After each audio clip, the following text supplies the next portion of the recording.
do you think of Donald Trump? I certainly wouldn't vote for him, no. He comes across as racist, misogynistic. He comes across as almost offensive to quite possibly any group besides maybe conservative white men that there possibly could be. Yeah, so would you vote for Harris? You like Harris? Or I don't know a lot about policy. American politics seems to be very based on personal, so voting for a person rather than a party and the party's policies, which is probably a dangerous way to vote. So I'd probably hold back on saying I would vote for her because I don't really know the Democrats. If it was to slip into your question of, is it the lesser of two evils?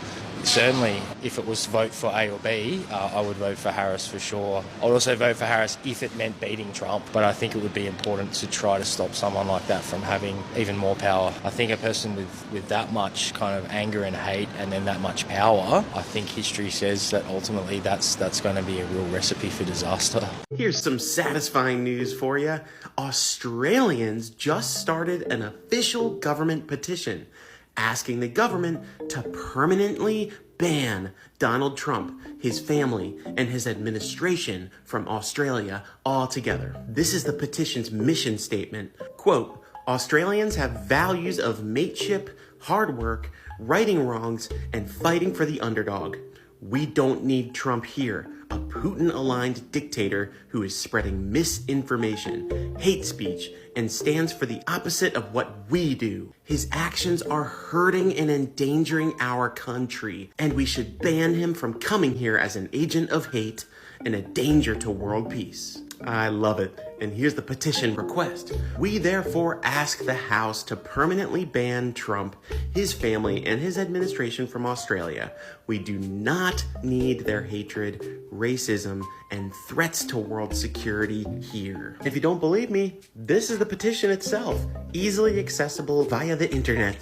Pretty sure all you have to do is Google this up here, petition EN7254, ban Trump from Australia, or just Google Australia petition to ban Trump. The petition will be open for signing until April 23rd. So if you're from Australia, or even people who aren't from Australia, I'm not sure if there are any restrictions, get on it, sign it. I couldn't find any information as of yet how many signatures it has, but I'm willing to bet it has hundreds of thousands at least. Everywhere, all over the world, Trump is at his lowest popularity ever. Thank you, Australia, for doing something to stand up to this dictator. This just in, the Trump administration is now putting pressure on Australia. Why? Because of the AUKUS $300 billion submarine deal. For all of you that don't know, Australia has signed a deal with the US that said that they will buy $300 billion worth of nuclear submarines.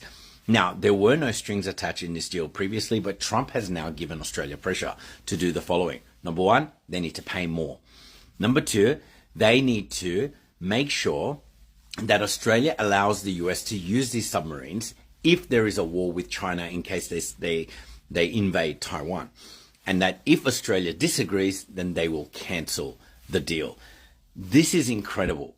I mean, it just shows you like how the US is taking advantage of a country like Australia, a long-term ally. They're just kicking Australia to the gutter. Donald Trump is not our president. Australia needs to set its course. And when it comes to defence, one of the things that is clearly lacking is more independence in our policy and foreign policy direction from Australia. It's been shown now just how risky and dangerous it is to have our wagon hooked so tightly to the United States with Donald Trump at the helm. We need to be rethinking things like AUKUS. I mean, if we weren't spending $370 billion of taxpayers' money on AUKUS, we could be spending that on actually keeping Australians safe in other ways, including the biggest threat to national security, which of course is climate change. We do need a rethink, and I don't think it's to be up to Donald Trump just to start dictating to others. I mean, I know he thinks he's the king of America, but he's certainly not the king of the world. It's Anthony here. I'm chilling in the park, and I'm still following news while I chill because when you blink, the world is miles ahead. So Australia is in a crisis at the moment because of their relationship with US.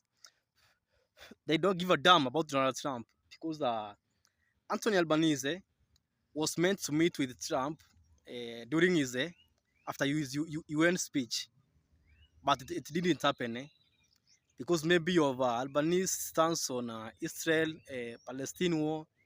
He has been greatly condemning Israel. I have a theory why Trump doesn't want to meet Albanese. It's not that Trump is scared of meeting Albo. It's not because of who the PM is.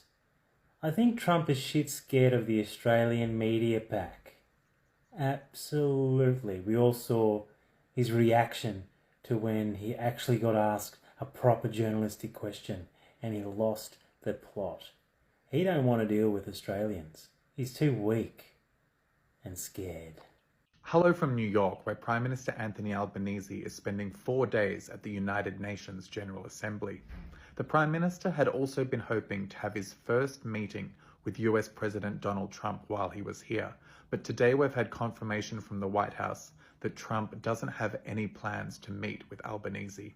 The White House released Trump's schedule for the coming days, and he is meeting some other world leaders, including the President of Argentina, the President of Turkey, and a bit later, a third meeting at the White House with the Prime Minister of Israel. This is becoming an issue for the Prime Minister and the government. It's coming up to a year since Donald Trump was elected. The United States is Australia's most important security partner, but it's becoming clear that the Prime Minister can't secure a meeting quite yet with Donald Trump.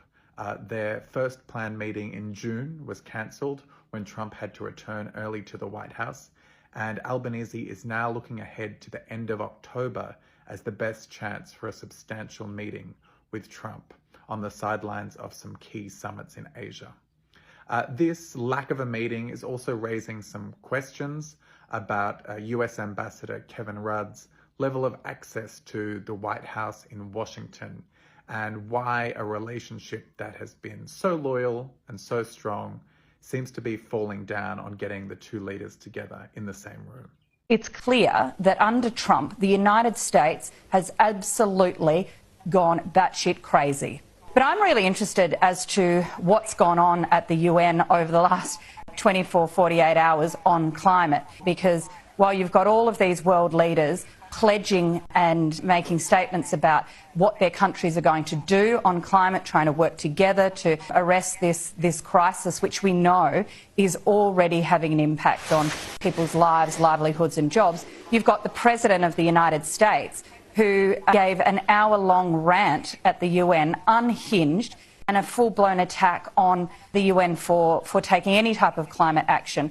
And this is a guy who stood up there over the last few days and said that climate change wasn't real, that it's a hoax. It is even more important now that Australia works with other democracies around the world, like the UK, like Europe, those in our region that we can work with, because it's clear that under Trump, the United States has absolutely gone batshit crazy.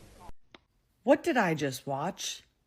What the fuck is this? Appropriate President Trump that a president in office should be engaged in so much business activity. Well, I'm really not. My kids are running the business. I'm here. You know what the activity, where are you from? I'm from the Australian Broadcasting Corporation, Paul Corner's program. Well, the Australians, you're hurting Australia, right? In my opinion, you are hurting Australia very much right now.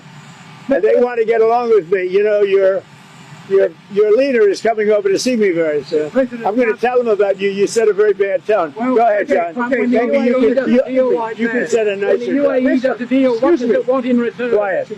That was the President of the United States threatening an entire country because a reporter asked him a question and then threatened to tattle to his leader, not a president, not a prime minister, his leader, for setting a bad tone for their relationship with Australia.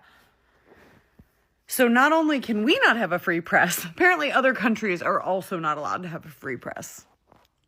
Australia's peak medical body has rejected Donald Trump's claims that paracetamol use in pregnancy causes autism, saying no studies exist that show a link. Here's the story.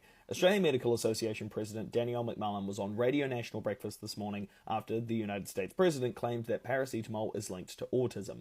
McMullen said there were no studies showing that paracetamol use in pregnancy causes autism, and while there had been some studies showing an association, there had been large-scale studies showing the opposite. She stressed it's important to remember that association doesn't mean cause. According to McMullen, the most likely cause of autism are genetic factors, but we really don't know the full cause. The American College of Obstetricians and Gynecologists said in a statement the announcement isn't backed by the full body of science and dangerously simplifies the causes of neurologic challenges in children. Australia's medical regulator, the TGA, said it will not change the listing of paracetamol as a safe medication. The ABC's Dr. Norman Swan said there are reasons that pregnant women take paracetamol, like stopping fever, and it minimises the chances a woman will get infected with a virus, things that can actually have an impact on an unborn child. So remember this Truth Social post, and we all thought this looked weird because it seemed like it was a DM, like a direct message to her. It directed the Attorney General to go after his political opponents, which is, I know we've all become desensitized to this, but it is not legal to do that, right? Okay. Well, it was just confirmed by Rolling Stone that the White House is freaking out about it, all the staffers, because it was in fact supposed to be a direct message. And Dementia Don over there just truthed it out. So, first of all, that is worse than Watergate, just this alone. I know everything is so normalized and whitewashed and whatever, but like, it is worse than Watergate that he is directing his attorney general to go after sitting senators, sitting state attorney generals, like with jail time. He wants to prosecute them and put them in jail for made up charges. It's really bad already. And then this guy is losing his mind, okay? This 80-year-old, dementia-ridden, psychotic person is losing his ever-living mind. And he's just being allowed to sit in the office, deteriorating, right before our eyes. How do you accidentally tweet out a DM?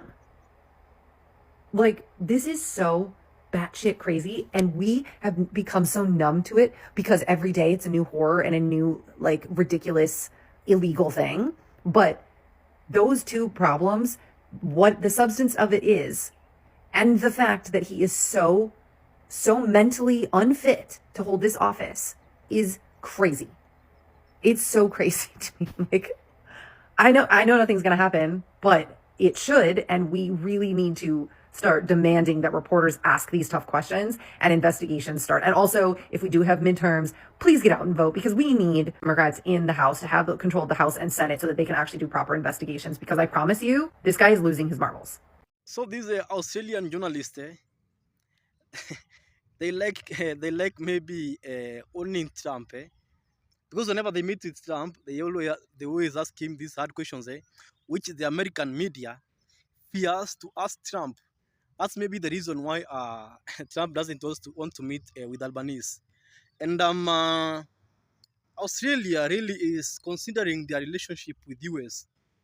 Because the other day, you see maybe the China is making an offer to Australia. We can be your best trading partners. And maybe it's making sense to these Australians. Because if you have been following in the Joe Biden era after the COVID, there was some trade tussle between Australia and China when China stopped buying Australian coal, and because Australia was considering these Chinese people were buying farmland in Australia, they were setting up communities in Australia. So there was this tense moment, but Australia, it's considering the Chinese offer because Trump is seemingly not a reliable partner. So it's a crisis we have in the moment, as China tries to set itself as a dominant power in both Southeast Asia, Asia, and Oceania, which includes Australia. So it's a shame we have as a country when a president can't put his ego aside and meet with world leaders to discuss strategic relationships.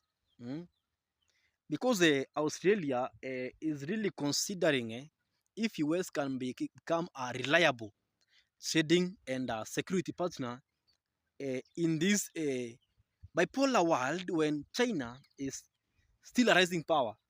Because you saw the other day it's like China is offering some concessions to Australia.